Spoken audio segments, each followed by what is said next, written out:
은혜와 평강이 있을지어다.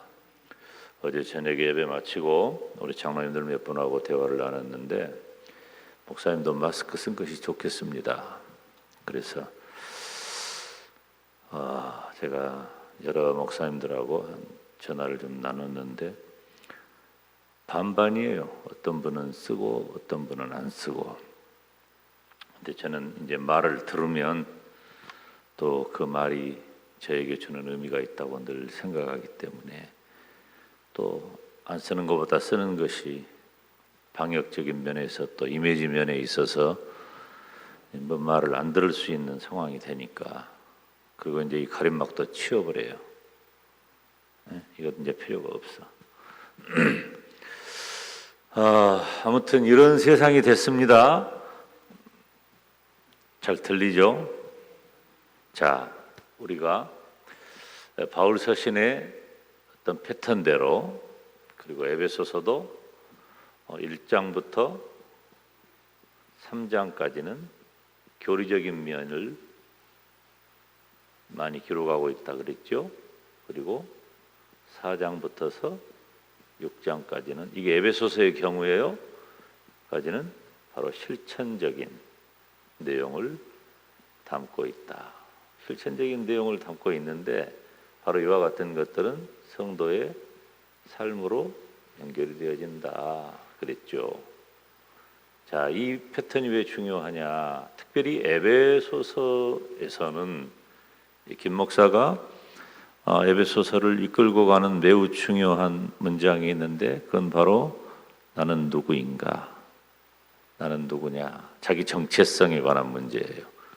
그것이 왜 중요하냐면은 내가 어떻게 사는가를 결정할 수 있는 매우 중요한 기초석이 되기 때문이죠. 그래서 이 1장에서 3장까지에 나와 있는 중요한 내용 중에 하나가 뭐냐면은 우리가 이방에서 구원받은 하나님의 백성이다라고 하는 거죠. 이게 나예요, 나. 제가 말하는 나는 누구냐. 자기 정체성에 관한 그런 내용이죠. 그러면 하나님이 우리에게 여기 오늘 말씀대로 우리들에게 여러 가지 이 하나님께서 이방에서 나를 구원하셔서 교회로 부르시고 구원의 백성이 되게 하셨는데 교회 안에서 내가 하나님께서 주신 직무를 감당할 때 어떤 태도로 하나님은 나를 어디로 부르셨다고? 교회로 부르셨다고. 그래서 교회 안의 직무를 감당할 때 첫째 어제 어떻게 하자 그랬어요? 겸손해라 하는 말씀을 드렸죠. 이 겸손은 굉장히 중요한 거예요. 하나님이 교만을 싫어하시니까 겸손을 기뻐하셔요. 우리 모두 다 겸손하시기를 주님의 이름으로 축원합니다. 두 번째는 온유해야 돼요. 모두 내가 5가지 살핀다 그랬죠? 따라서 합시다. 온유하게 우리는 직분을 감당하는 거예요. 이 온유한 마음을 가진 성도는 하나님께 원망하지 않아요. 내 마음에 하나님께 원망하지 않으면서 또 사람에게 원망하지 않는단 말이에요. 요즘은 다 신경이 곤두서 있어. 아주 민감해가지고 자기가 말하면서 상대방이 이 말을 들을 때 어떨지를 별로 고려 안 해요. 요새는 자기가 하고 싶은 말만 합니다. 이거 온유한 태도가 아니에요. 다 사람들은 그 말이 얼마나 아픈지를 몰라요. 저도 주로 말을 하는 사람이기 때문에 참 그러지 않기를 바라는데 의도치 않게 그렇게 되는 경우도 왕왕 있기도 하겠죠. 그래서 우리가 항상 말을 할 때나 상대방을 대하는 건 눈빛만 가지고도 여러분 온유의 어떤 상대 개념은 뭘까요? 온유의 상대 개념은 강팍하다는 거예요. 이건 참 일반적으로 잘 안 쓰는 용어인데 성경에 등장하는 용어예요. 강팍하다. 출애굽기에 보면은 하나님이 바로의 마음을 강팍해 하사라고 하는 그런 대목이 나오잖아요. 바로 이 강팍함이 원망을 불러오는 거예요. 이 강팍함이 원망을 불러오고 이 원망이 원수를 맺게 하는 겁니다. 그러니까 온유하지 않으면, 겸손하지 않으면 교만하게 되고, 교만은 패망하게 되는 거예요. 하나님이 교만한 거 싫어하시거든. 온유하지 않으면 강팍하게 되는 거예요. 강팍하게 되면 원망이 나오고, 원망이 거듭될 때 원수를 갖게 되는 것입니다. 우리가 다 어려움 만나잖아요. 어려움을 만나고 고난을 겪어요. 이거 참 그렇지 않기를 바라는데 우리에게 어려움이 있고 고난이 다가오고 그러할 때 우리가 어떤 태도가 필요한가? 뭐 자조적인 그냥 마음으로 포기하거나 그냥 나는 이게 내 운명이다 이런 얘기가 아니에요. 우리는 내 앞에 어려움이 다가올 때 그것을 때로는 수용해야 할 그리고 오히려 그런 상황에서도 감사와 기쁨을 잃어버리면 안 된다는 거예요. 바로 그 온유한 마음은 다른 사람에게도 고스란히 전달돼요. 이 겸손과 온유는 거의 어깨동무하고 갑니다. 제가 어제도 그런 말씀 드렸죠. 사람이 겸손하거나 또 사람이 온유하잖아요. 그러면 굉장히 그 사람을 약하게 봐요. 사람은 그 사람에게 하는 언어가 그 사람에 대한 내 생각과 태도예요. 함부로 말합니다. 함부로 쳐다봅니다. 함부로 대합니다. 이건 그 사람 깔보는 거예요. 우리 전라도 말로 언제 한번 연금을 봐야 조심한다고. 이제 그런 말 많이 하거든요. 여러분은 사람 대할 때 어떻게 대하세요? 똑같이 안 대하잖아, 우리가. 사람을 대하는 태도가 다 다르잖아요. 그 사람은 그 사람답게 대하고, 이 사람은 이 사람답게 대하잖아. 그 답게라는 게 누구 기준이에요? 내 기준에. 이건 동물하고 비슷해요. 동물들도 만만하게 보이면 절대 가만 안 둬요. 집안에 요즘은 이 동물들 많이 기르고 같이 사니까 집안에 개를 기르잖아요. 그 개도 식구들이 여러 명 있는데 말 잘 듣는 대상이 있고 앙알거리는 대상이 있다니까. 만만하게 보이면 개도 무시해. 그게 다 내 기준이거든. 근데 우리 예수님 믿는 성도가 주님 닮아서 또 주님 뜻대로 살면서 내가 겸손하고 온유하게 살아가면 그 겸손과 온유가 좀 좋은 의미로 이렇게 퍼져야 되는데, 전달돼야 하는데 그렇게 못 살게 만듭니다. 여러분, 왜 겸손해라, 온유해라, 그 말씀이 왜 중요할까요? 그렇게 살기 어려우니까 그럽니다. 겸손하게 살기 어렵고 온유하게 살기 어려워요. 가만두질 않아요. 네가 겸손하게 살아야 이래도 겸손할래? 네가 온유하게 살아야 이래도 온유할래? 그렇게 계속 자극이 돼요. 그러면 겸손과 온유가 나에게서 사라지고 깨져요. 그래서 내가 육에 속한 그리스도인이 되고 예수님을 믿지 않는 사람이나 믿는 사람이나 별로 구별점이 없어져요. 우리들은 조심해야 돼요. 상대방이 좀 겸손하고 온유하다고 함부로 대하면 안 돼요. 만만하게 보고 약하게 보고 아무렇게나 대하고 그러면은 안 된단 말이에요. 이게 함부로 대하기 참 어리석은 일이에요. 존경하고 존중해주고 배려해줘야 돼요. 특별히 우리가 온유함을 가진다고 하는 것은 내게 주어진 그런 상황을 수용하고, 그리고 또 그 가운데서도 감사와 기쁨을 놓치지 않는 것입니다. 이 여러분의 온유함이 다른 사람에게도 잘 전달될 수 있기를 주님의 이름으로 축원합니다. 또 한 가지는 뭐냐면은 거기 보니까 2절에 오래 참는다 그랬어요. 오래 참는다.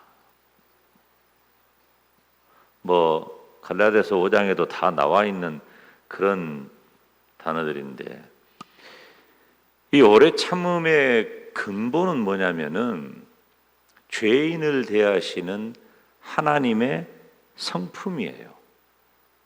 여러분, 하나님이 죄를 싫어하시잖아. 죄를 미워하시잖아요. 하나님은 죄인을 벌하셔요. 그래서 정령 죽으리라 하셨잖아요. 그러면 아담 아래에 있는 모든 인생을 하나님의 그 거룩하신 성품으로 미루어 볼 때, 하나님은 조금의 오염된 것, 조금의 죄악된 것도 용납하지 않는 절대적 정결을 가지신 거룩하신 분이셔요. 그런데 그 하나님의 거룩이 어떻게 죄인된 나를 보고 있을 수 있냐 그 말이에요. 바로 하나님께서는 죄인된 나를 대하시는 그 용납하심이 바로 오래 참음이라고 하는 것으로 드러난다 그 말이에요. 오래 참으신다. 죄인된 나를 대하시는 하나님. 그러니까 계속해서 제가 같은 패턴으로 말씀을 드리는데, 우리가 다른 사람들을 대하는 우리의 태도는 어떠해야 할까요? 역시 다른 사람들을 대하는 성도의 성품 또한 오래 참아야 한다. 그래서 다 이와 같은 것들이 뭐예요? 다 성령의 열매들이잖아. 내 힘으로 안 되는 거예요. 내 힘으로 안 된다. 성령의 열매란 말이에요. 그래서 오래 참는다는 것은 제가 쉽게 여러분의 손에 쥐어드리면은 내가 복수할 수 있는데 복수를 안 하는 거예요. 쉽게 말하면 넓은 의미에서 혹은 좁은 의미에서 내가 복수할 수 있는데 복수 안 하는 거예요. 그것이 바로 오래 참는 겁니다. 여러분, 우리가 팍 올라오면 못 참습니다. 못 견뎌요. 팍 요즘같이 또 민감하니까, 여러분 요즘 진짜 민감합니다. 조심해야 돼요. 사람들을 대할 때 그런 세상이 됐어요. 굉장히 민감합니다. 이럴 때 누가 조금만 자극을 해도 못 견디죠. 근데 우리는 이 오래 참는다라고 하는 그 의미를 우리가 생각을 할 때, 내가 당연히 복수해야 할 상황이지만 그러지 않는 거예요. 견뎌내는 것이죠. 특별히 교회 안에서 직분을 감당할 때 다른 사람에 대해 오래 참는 것은 굉장히 중요합니다. 오래 참으시기를 주님의 이름으로 축원합니다. 네 번째로는 사랑으로 용납해라 하는 거예요. 이게 다 연결점이 되는 겁니다, 여러분. 다 사랑으로 용납해라. 여러분, 우리가 사랑으로 용납하고 사랑으로 용서하면서 내게 주어진 직무를 감당해야 합니다. 우리가 성도의 교제라고 말하잖아요. 성도의 교제라고 하는 단어는 원래 이 코이노니아라고 하는 것은 이 영적인 교류를 말해요. 막힘이 없고 상함이 없고 다툼이 없는 그 상태를 우리들이 코이노니아, 교제라고 말해요. 교제. 그러면 성도가 그렇게 교제할 수 있는 이유는 뭐냐면은 너 어떤가 보자. 저거 봐라. 이래가지고는 안 되는 거지. 어떻게 해야 되느냐? 우리가 사랑 가운데서 실수를 한다 할지라도 사랑 가운데서 용납하고 용서하고 이해할 때 이게 지속 가능하다는 거예요. 이 사랑과 용납이야말로 온전한 성도의 교제를 가져오는 것입니다. 여러분, 우리가 교회 안에서 아름다운 성도의 교제가 있기를 원한다면 뾰족하면 안 돼요. 용납해야 돼. 사랑 가운데서 용납할 수 있어야 돼요. 허물이 없는 사람이 어디 있습니까? 우리는 다 완벽하지 못해요. 문제를 보면 사실은 우리 교회에서는 내가 제일 문제야. 김 목사가 제일 문제야. 나만 잘하면 될 것 같아. 그런 마음을 늘 가져요. 이건 진실이에요. 그런데 대개 우리의 시선은 어디를 향해 있냐면 다른 사람을 향해 있어요. 나도 완벽하지 못하면서 다른 사람의 실수를 용납 못해요. 이게 참 큰 문제거든. 제가 정당화하라는 말이 아니에요. 문제가 있거나 실수가 있어도 그냥 잡아버리고 정당화해버리라, 그런 얘기가 아니에요. 잘못은 바로 잡아주되 우리가 사랑으로 용서해라 하는 것이죠. 마지막으로 5번째, 성령으로 하나됨을 힘써 지켜라. 성령으로 하나됨, 이것을 힘써 지키라는 것입니다.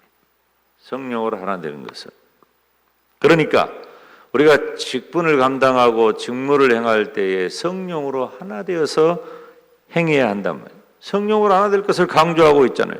어떻게 가능해요? 평안에 매는 줄로 그랬어요. 평안에 매는 줄로. 하나님과 죄인이 하나가 되었잖아요.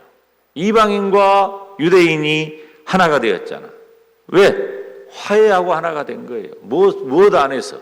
예수 그리스도의 보혈 안에서 화해하고 하나가 된 것입니다. 성도는 평안과 화해를 통해서 하나가 되는 겁니다. 우리가 절대로 뼈짜가면 안 돼요.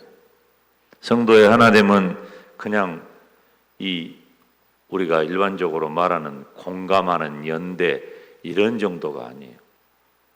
우리가 무슨 대동단결, 여러분이 대동단결이라는 단어는 굉장히 깊은 의미예요.